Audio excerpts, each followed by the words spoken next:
Muy buenos días a todos. Espero se encuentren de lo mejor. Qué gusto saludarlos nuevamente después de una semanita de descanso que tuvimos. El día de hoy vamos a hablar, en la semana 9, aún del Paquete México, la sesión número 41. El tema general es aduanas y comercio exterior, determinar cómo exportar hacia los Estados Unidos. Y específicamente el día de hoy vamos a hablar del tema de los Incoterms. Hace 2 semanas estuvimos hablando de diferentes puntos, que espero los tengan muy frescos. Estuvimos hablando de cuáles son las funciones de una aduana, cuáles son o qué tipo de aduanas tenemos aquí en México, documentos que necesitamos para exportar, qué es un agente aduanal,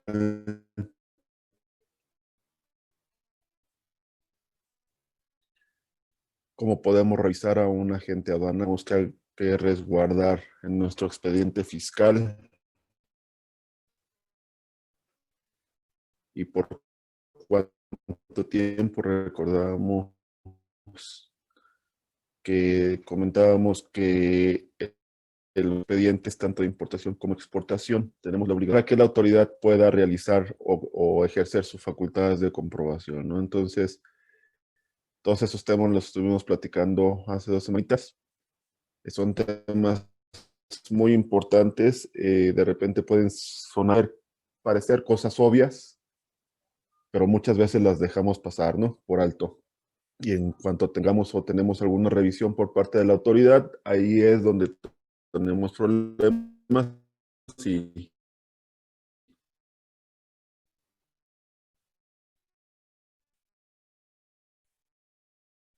nos damos golpes de cabeza por no haber revisado hemos hecho.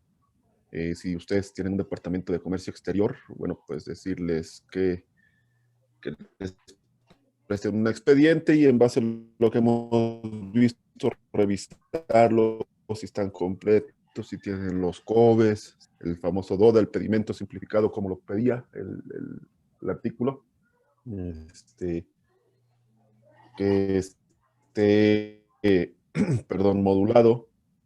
También revisar los temas de la suspensión, de las causales de suspensión de paro de importadores. En su momento les pasé el dato a Silvia para que se lo pasara a André, lo subiera, espero que ya lo haya subido, para que lo tengan de nuestras obligaciones fiscales y más por el tema del cumplimiento de obligaciones para para evitar que nos suspendan nuestro padrón de importadores, ¿no? Se lo reitero porque es un tema muy importante. Si nosotros nos dan de baja nuestro padrón de importadores, para volverlo a recuperar, bueno, primero tenemos consistencia en nuestra situación fiscal. Si dejamos de pagar impuestos por 1 o 2 meses, bueno, pues hay que actualizarlo. Si eso conllevó a que nuestra opinión de cumplimiento esté negativa, bueno, pues hay que solventarlo. Si cambiamos de domicilio y no avisamos al SAT, bueno, pues hay que solventarlo, ¿no? Eso se traduce en tiempo y si nosotros tenemos mercancía en una aduana o en un almacén, pues los costos por almacenaje nos pueden perjudicar bastante. Y hay que recordar que la ley nos da para mercancía en general 2 meses para que la mercancía no pase al abandono, ¿no? Entonces, tratar de tener siempre al corriente todos nuestros datos y toda nuestra situación fiscal. El día de hoy vamos a hablar de un tema muy importante en términos de negociación con nuestros clientes o nuestros posibles compradores. Es un tema de cajón, ¿no? Que lo tenemos que saber, lo tenemos que utilizar. Entonces, el día de hoy vamos a hablar del tema de los Incoterms. Los que ya hemos cotizado, ya hemos tenido oportunidad de hacer importaciones o exportaciones, bueno, podríamos estar un poquito más familiarizados con qué son estos términos, pero ahorita los vamos a desglosar, ¿no? Esta es una tablita de los Incoterms. Se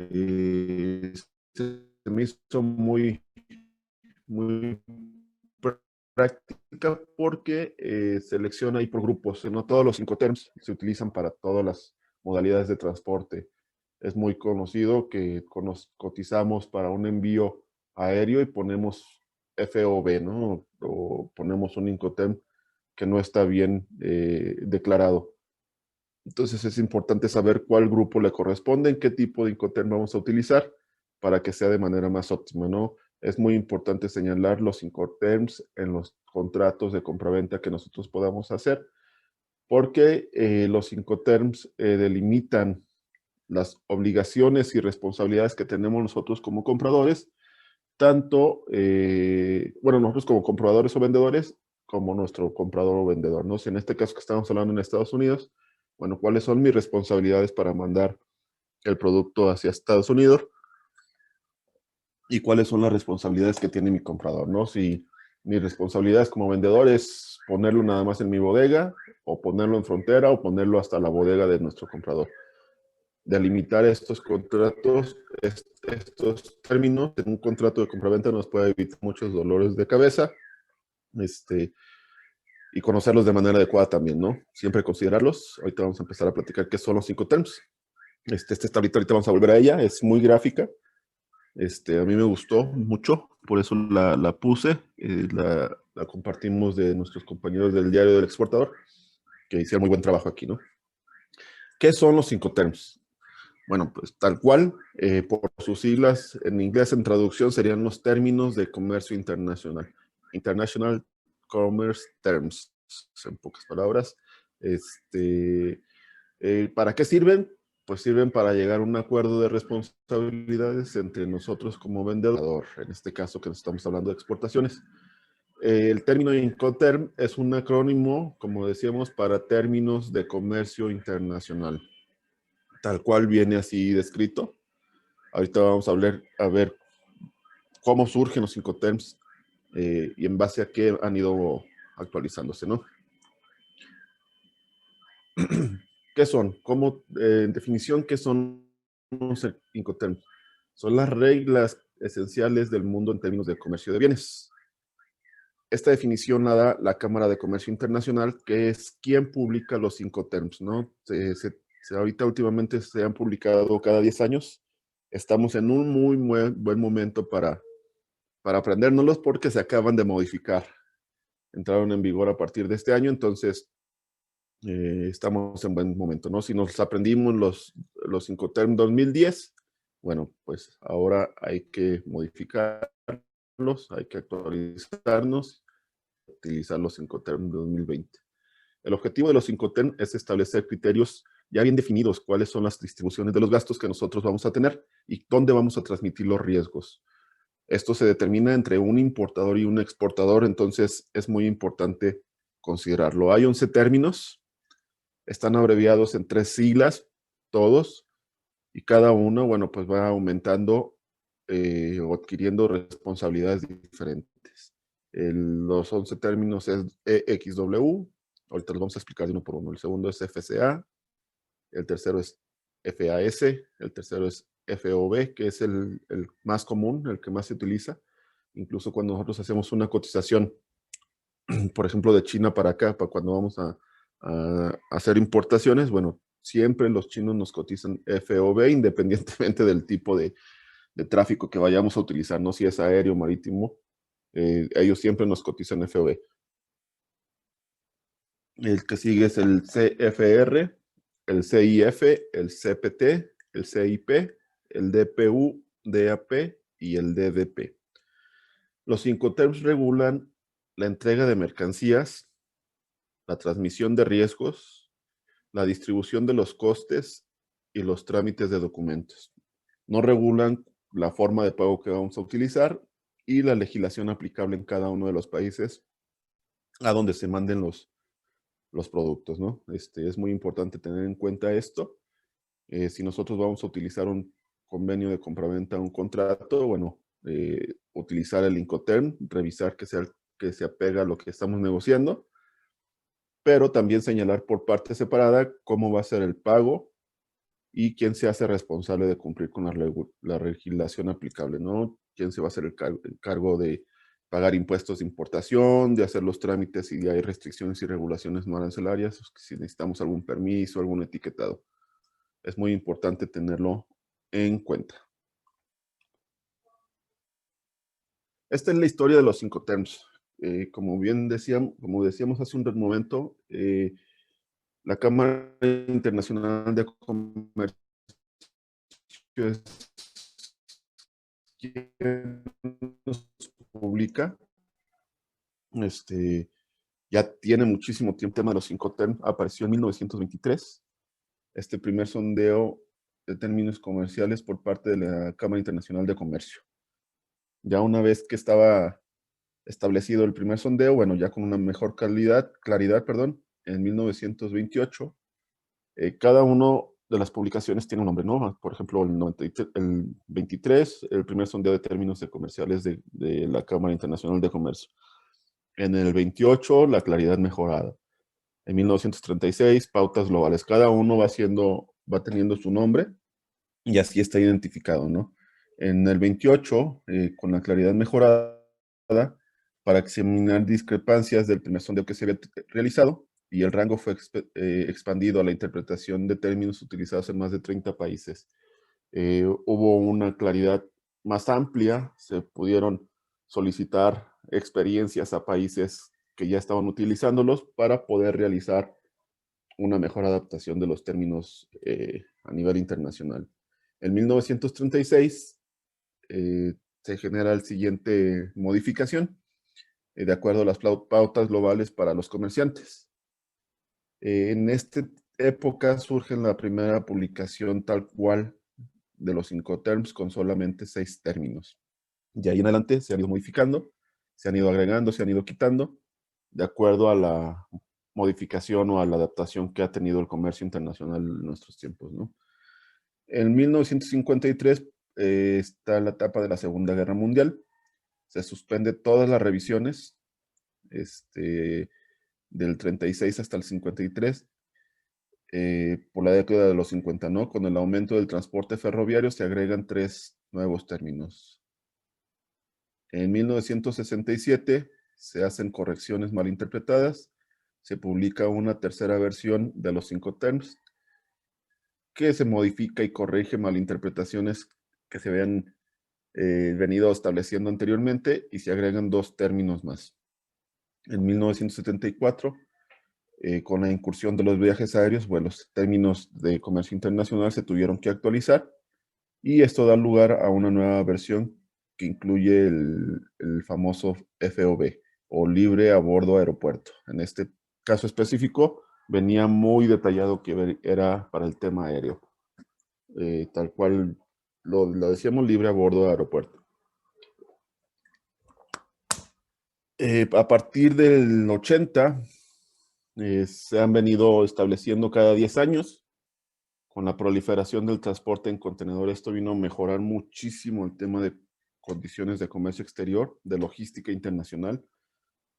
Fue una idea muy buena, muy importante, que detonó el transporte marítimo, ¿no? Esto generó una necesidad de una nueva revisión para los Incoterms y se introdujo el término FRC, recepción en tierra. A partir del 80, cada 10 años se ha venido actualizando, ¿no? Perdón. En el 90 se hizo una revisión completa. Esta quinta revisión simplificó el término free carrier, otras provisiones tomadas por el aumento del uso de mensajes electrónicos. En el 2000 se incorporaron las obligaciones de despacho de aduanas ya modificadas.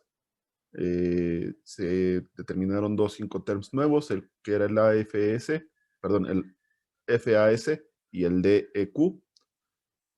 Se modificaron todas las Rs de acuerdo a la manera en la que las autoridades aduaneras abordaban los problemas del exportador o del importador. Se incluyeron en esta etapa más temas aduanales, más trámites, para ver de quién era la responsabilidad, ¿no? Aquí en la presentación se me pasó, yo creo que lo borré, pero está en el 2010. Sigue la siguiente, del 2000 al 2010, hay la siguiente modificación, que es la reflexión del panorama de comercio contemporáneo, ¿no? Entre el 2010 y el 2000 y el 2020 está la modificación que se hizo en el 2010, la que les comentaba hace un rato. En esta se consolida toda la familia de la letra D, se remueven algunos Incoterms, se aumentan obligaciones para el comprador y vendedor para cooperar en el intercambio de información y acomoda cambios que favorezcan la cadena de ventas, ¿no? Y por último, en este 2020, el año pasado se publicaron los términos de Incoterms, se llama Viendo hacia adelante, ¿no? Para mantener el ritmo con el cambiante panorama del comercio internacional. La última actualización entró en vigor el 1 de enero de este año y se eliminó un Incoterm y se sustituyó por otro. Ahorita vamos a señalar cuáles son los que están vigentes y vamos a ir viendo cada uno de ellos.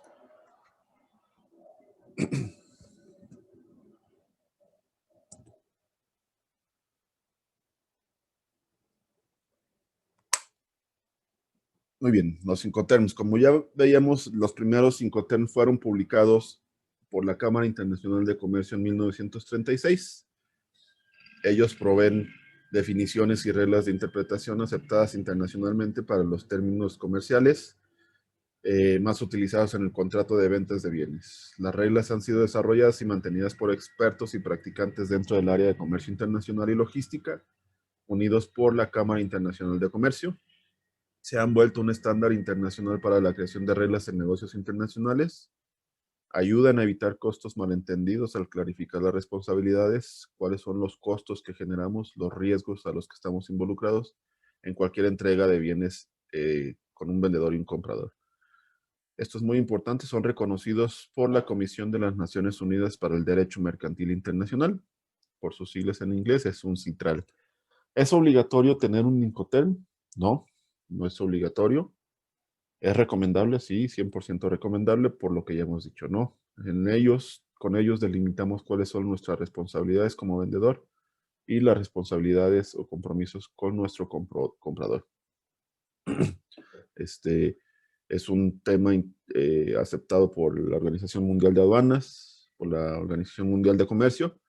Entonces, en cualquier discrepancia internacional, si nosotros tenemos establecidos un Incoterm, bueno, pues eso nos puede dar pauta para ver cuáles son nuestras responsabilidades que adquirimos.